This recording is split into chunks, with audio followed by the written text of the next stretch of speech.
Hey again, everybody. Welcome back to another installment of Speaking of Sundara, where I talk about my fantasy RPG setting, Sundara, Dawn of a New Age. And for folks who are regular watchers of the channel, you've likely noticed I've fallen into something of a pattern the past couple of weeks, where I'll talk about what I've done with a fantasy species or a monster, and then I'll pop back over and talk about something I've done with a particular city, and I'll just go back and forth between the two of them. And part of that is because that's the content that I've been releasing, so that's what folks can sort of get a copy of and dig deeper into if they're curious or if they're interested. But this week, I sort of wanted to back it up a bit and go deeper into sort of a foundational aspect, what I'm doing with the inspiration for the setting.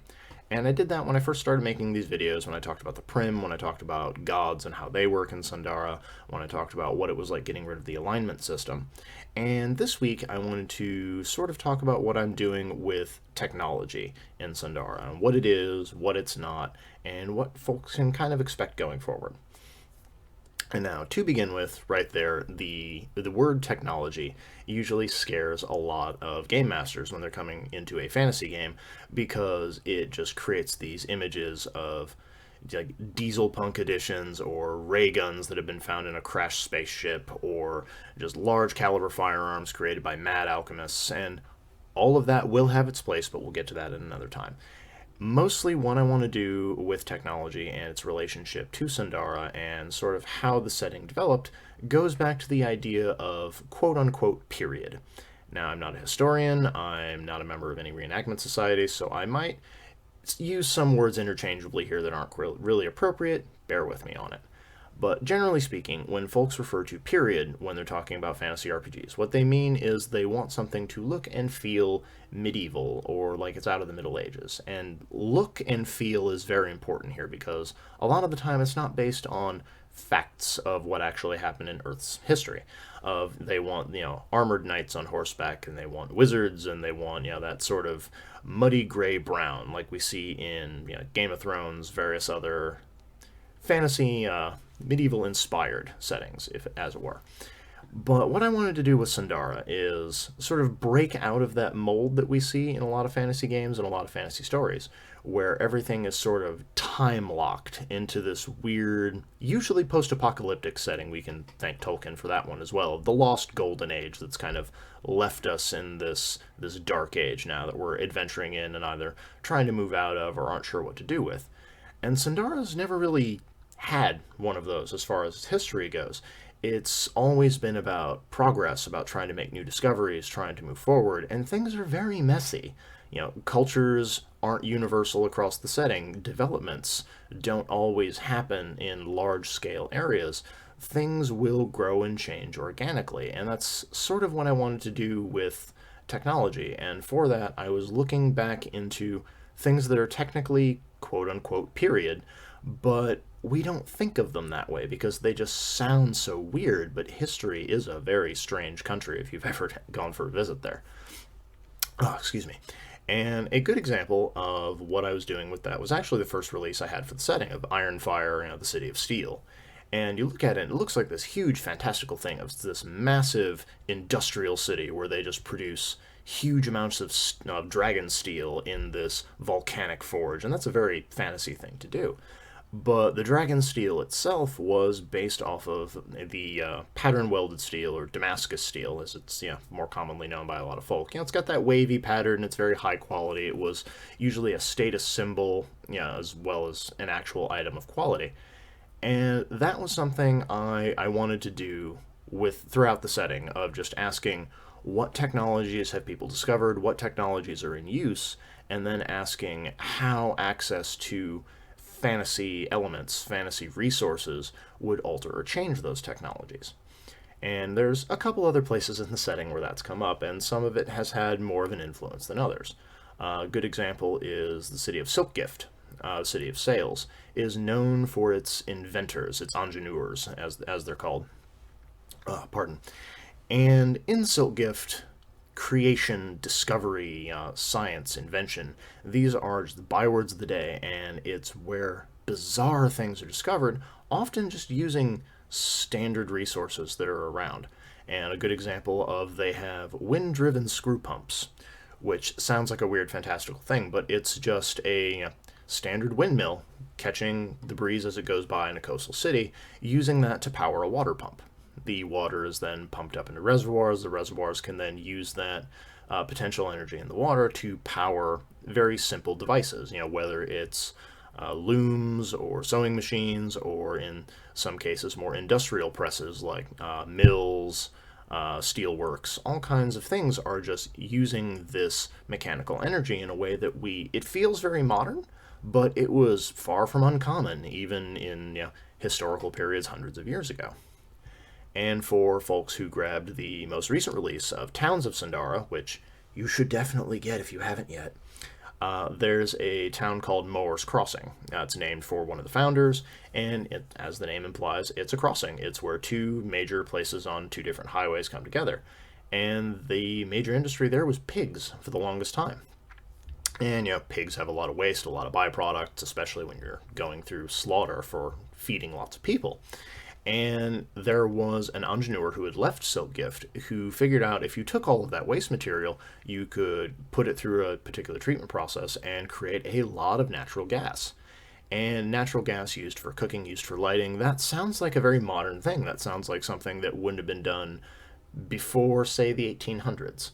But if you look at human history, there were people in China in the BC era who had natural gas being pumped over the next town. They had bamboo pipes it was coming from, and it's just one of those things that it feels fantastical, but it's a thing we actually did.